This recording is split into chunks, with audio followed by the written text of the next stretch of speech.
안녕하세요. 자동차 가격표 번역기 차파고입니다. 오늘 제가 번역해드릴 자동차는 르노 2019년형 QM6 LPE 모델입니다. 세금 먼저 말씀드리겠습니다. 1년에 52만원이 발생합니다. 트림별 분석 먼저 해드리겠습니다. SE 트림입니다. 2376만원이고요. 장점으로는 2.0 LPE 엔진이 장착되어 있습니다. 140마력에 20토크 정도 나오는 무난한 엔진인데요. 가솔린 엔진에 비해 아주 약간 부족한 정도라고 보시면 됩니다. 그래도 LPG를 사용할 수 있어서 유류비를 절감하는데 큰 도움이 되겠죠? 변속기는 가솔린 모델과 동일한 무단 변속기입니다. 내구도 이슈만 없다면 무단 변속기도 괜찮은 변속 시스템입니다. 현대 기아처럼 라이트를 가지고 장난치지 않는다는 점은 르노 삼성의 장점입니다. LED 방향 지시 등과 LED 주간 주행 등이 기본적으로 적용됩니다. 프로젝션 헤드램프의 경우 일반 벌브 타입보다 확실히 밝고 빛이 명확합니다. LED 헤드램프만큼은 아니지만 어두워서 운전을 못하겠다는 생각은 안 듭니다. 전방 안개등의 경우 코너링 램프 역할도 같이 합니다. 핸들을 꺾는 쪽으로 불이 켜지는 기능을 말하는데요.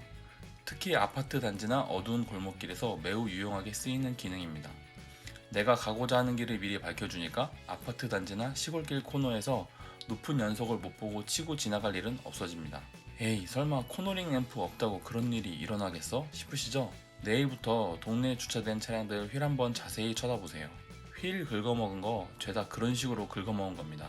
시트에 가죽이 둘러지면서 열선 기능이 추가됩니다. 열선 핸들만큼 열선 시트도 필수적인 기능인데요. 겨울에 운전해보면 아시겠지만 아무리 난방을 세게 틀어도 엔진이 열받지 않는 이상 따뜻한 바람이 나오려면 시간이 좀 걸립니다.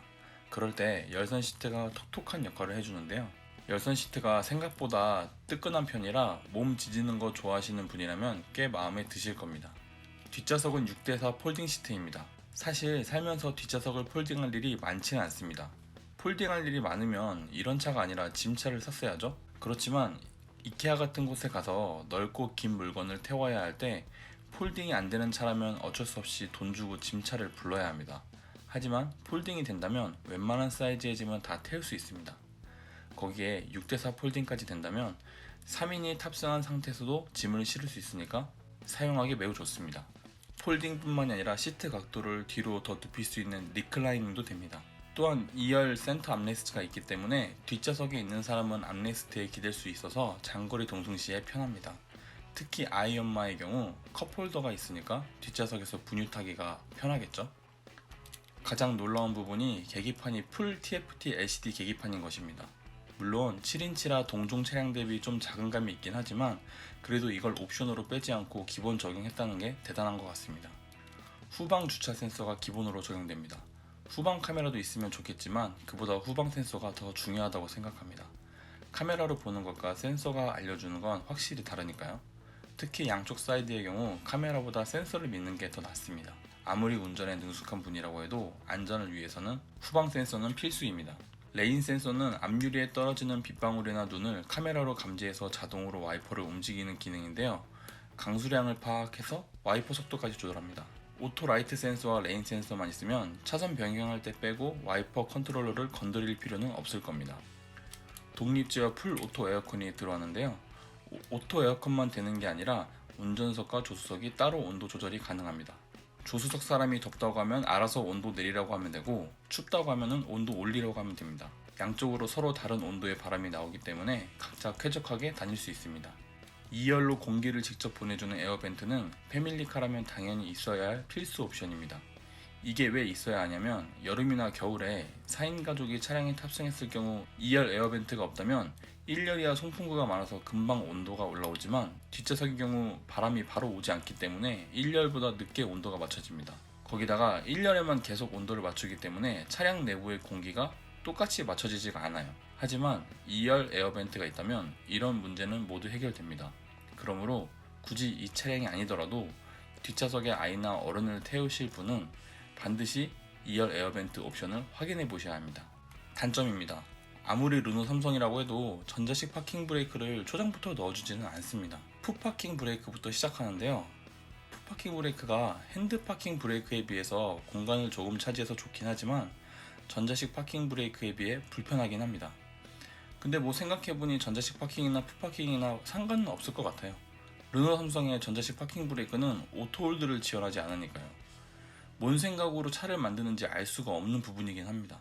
이 차 가격에 스마트키까지 바라는 건 무리였을까요? 아니요. 제 생각엔 그렇지 않거든요. 스마트키나 무선 폴딩키나 거기서 거길 것 같은데, 물론 혼자 타고 다니는 분에게는 폴딩키나 스마트키나 크게 중요하지 않다고 생각하실 수 있지만, 아무리 그렇다 해도 편의성 면에서 폴딩키가 불편함이 있는 건 사실입니다. 남자들이야 대충 주머니 아무데나 넣고 다니면서 쓰면 되지만, 여성분들의 경우 자동차 키를 가방에 넣고 다니잖아요. 그런데 폴딩키는 일일이 꺼내서 문을 열어주고 꽂아서 시동 걸어줘야 하니까 불편할 수밖에 없습니다. 이왕 가죽 스티어링 넣어주는 거 열선 기능도 좀 같이 넣어줬으면 좋았을 것 같은데, 그건 또 빼놨습니다. 열선 있는 걸 따로 나누어서 파는 게 오히려 재고관리 측면에서 돈이 더 들 것 같거든요. 쪼잔하게 이런 걸로 차별은 안 했으면 좋겠습니다. 외관 디자인을 기본 트림부터 차별 안 하길래 르노 삼성이 참 착하다 하려고 했는데, 저한테 딱 하나 걸린 게 있습니다. 바로 후미등의 경우 수평바는 LED는 커녕 전구도 안 들어와 있습니다. 그냥 이거 불이 꺼져 있는 상태라고 보시면 돼요. 남들이 보면 저 차는 왜 좌우에만 불이 들어오고 가운데 라인에는 불이 안 들어오지? 고장난 건가? 하고 의심할 겁니다. 제발 이런 걸로 트림 차별 좀 안 했으면 좋겠네요. 넣으려면 확실하게 넣고 빼려면 아예 싹 빼는 게 낫습니다. 마지막으로 SE 트림은 정말 최악인 게 그 어떤 옵션도 추가할 수 없습니다. 아예 SE에서 고를 수 있는 옵션이 아예 없어요. 그러므로 스마트키라든지 열선 스티어링, 뒷좌석 열선 시트 같은 핵심 옵션은 절대 넣을 수가 없습니다. 그냥 대놓고 SE 사지 말라고 말하는 거나 다름없습니다. LE 트림입니다. SE 트림 대비 157만원 올랐고요. 2,533만원입니다. 장점 먼저 말씀드리겠습니다. SE에서 가장 아쉬워했던 수평 후미등이 들어옵니다. QM6 뒷모습 핵심 디자인이 바로 이 수평 바에 불이 들어오는 건데요. 이게 안 들어오는 차들 보면은 뭔가 전구 빠진 차 같으니까 이게 들어오는 건 잘된 일입니다. 인텔리전트 스마트 카드, 스마트키를 말하는데요. 르노 삼성의 스마트키가 현대 기아차보다 좋은 점은 바로 오토 클로징입니다. 차에서 내려서 문 잠글 필요 없이 어느 정도 멀어지면 자동으로 문이 잠깁니다.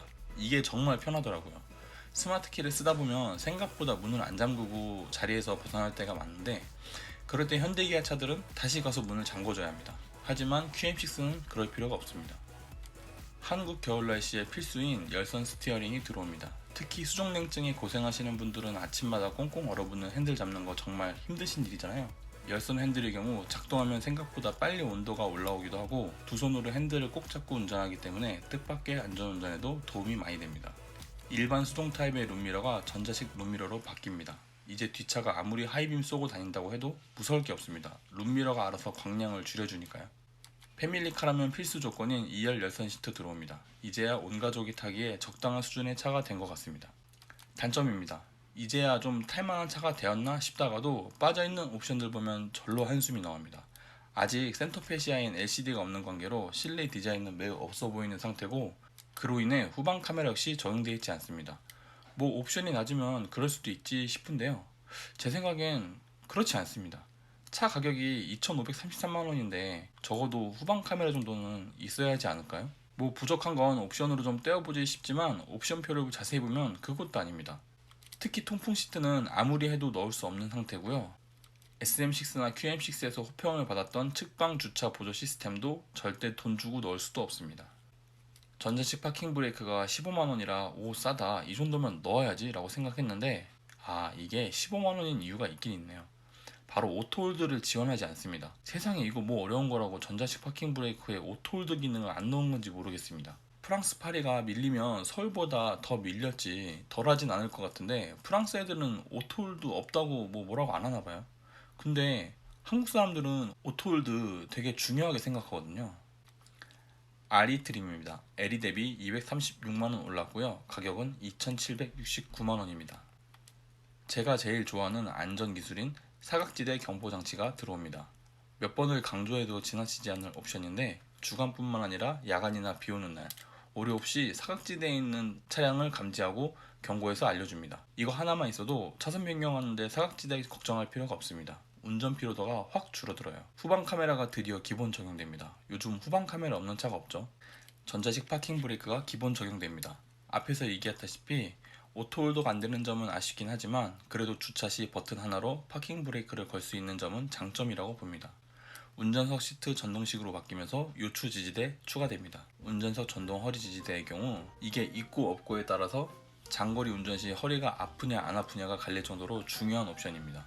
시트가 편하냐 편하지 않느냐는 허리 지지대가 있느냐 없느냐에 달려있다고 봐요. 특히 허리 지지대의 깊이를 조절해야 개개인에 맞는 허리 받침 정도를 컨트롤할 수 있기 때문에 이 옵션은 시트에서 매우 중요합니다. 동승석 역시 전동 시트로 바뀌면서 결국엔 앞좌석은 운전석, 조수석 전부 통풍 시트 적용됩니다. 통풍 시트의 경우 여름엔 필수인 옵션인데요. 통상적으로 운전자가 동승자보다 운전으로 인하여 체온이 1도 정도 높아진다고 하죠. 그럴 때 에어컨만으로는 체온을 맞추기가 쉽지 않습니다. 통풍 시트의 경우 시원한 것도 있지만 등과 엉덩이에 땀이 안 차게 도와주기 때문에 쾌적함에서 확실히 유리합니다. 저 같은 경우 초봄부터 늦가을까지 통풍 시트 매번 쓰는데요. 역시 쾌적해서 좋더라고요. 타사에는 없는 SM6, QM6만의 장점이 바로 측방 주차 센서입니다. 이거 하나 때문에 서라운드 뷰가 없다고 해도 아쉬워할 필요가 없습니다. 생각보다 센서의 성능이 매우 정확한 편이니까요. 전방 후방뿐만 아니라 측면도 센서가 적용되어 있기 때문에 주차 시에 자동차 팬더나 옆문을 긁을 일이 없어져서 좋은 옵션입니다. 더 이상 주차장 기둥에 차 긁어먹을 일은 없을 거예요. 주차 조향 보조의 경우 사용하는 사람의 성향에 따라 다르겠지만 그래도 평행 주차가 어렵다 싶으신 분들은 가끔 사용하시게 되긴 할 겁니다. 평행 주차는 어찌어찌 했다고 해도 출차가 어려운 분들 역시 쓸만한 기능이고요.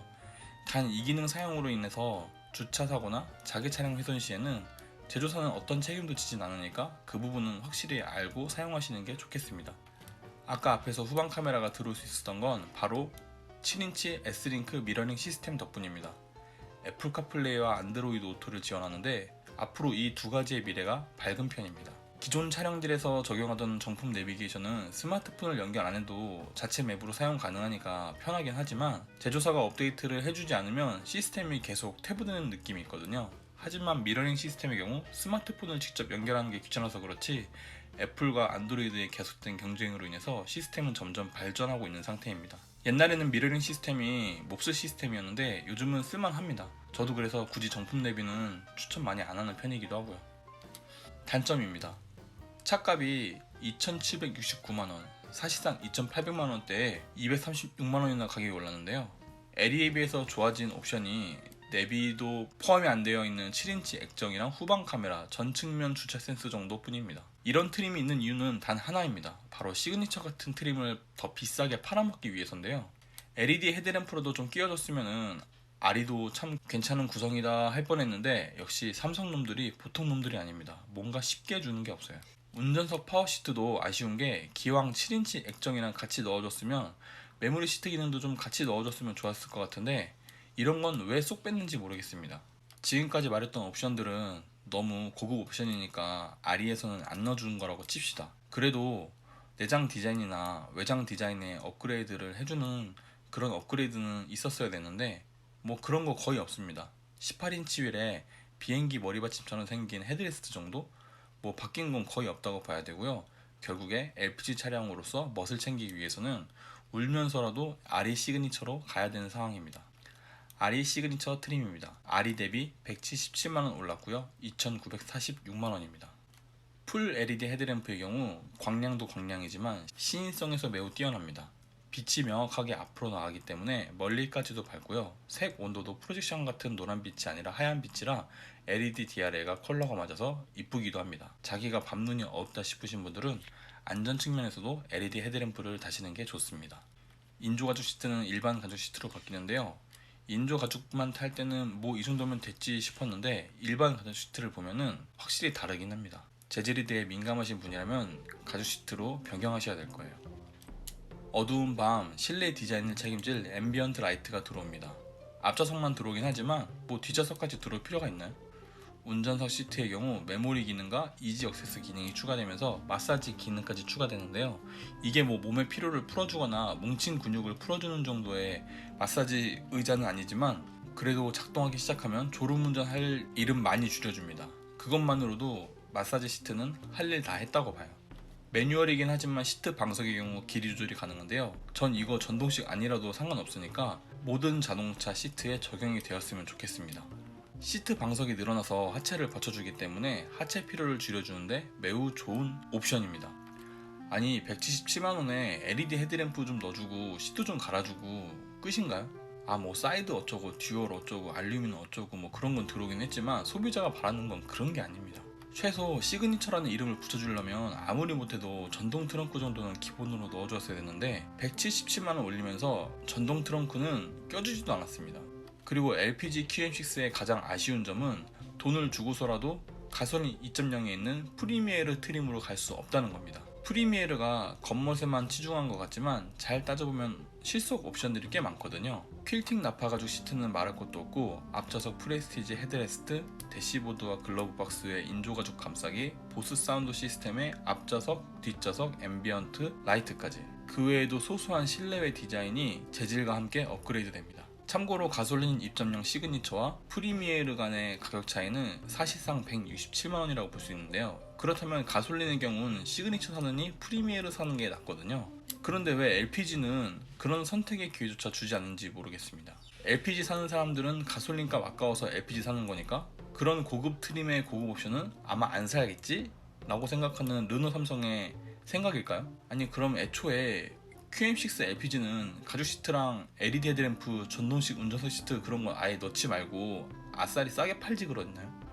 고급 옵션의 뛰어난 내부 디자인을 즐기면서도 저렴한 연료비로 차량을 운행하고 싶어하는 요구가 분명히 존재하는데요. 르노 삼성이 이런 급나누기는 LPG 구매 예정자들에겐 좀 기분 나쁜 정책이 아닌가 생각됩니다. 이거 제가 너무 심하게 말한 건가요? 근데 계속 이런 생각이 드는 건 어쩔 수가 없네요. 이로써 1부 등급별 옵션 설명은 끝이고요. 2부에서는 차파고가 제안하는 최상의 가성비 조합에 대해 설명드리겠습니다. 차파고의 번역이 마음에 드셨다면 구독과 좋아요, 도움이 안 되었다면 싫어요를 꼭 눌러주세요.